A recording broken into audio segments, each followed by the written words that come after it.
Con animo colmo di preoccupazione seguo gli sviluppi della situazione in Venezuela. Il bene dell'amato popolo venezuelano deve prevalere sopra ogni altra considerazione e indurre a superare la violenza e intraprendere cammini di giustizia e di pace, garantendo la sovranità del Paese, assicurando lo Stato di diritto inscritto nella Costituzione, rispettando i diritti umani e civili di ognuno e di tutti,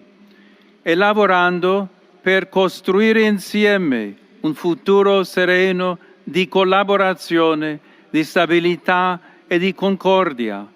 con speciale attenzione ai più poveri che soffrono a causa della difficile situazione economica.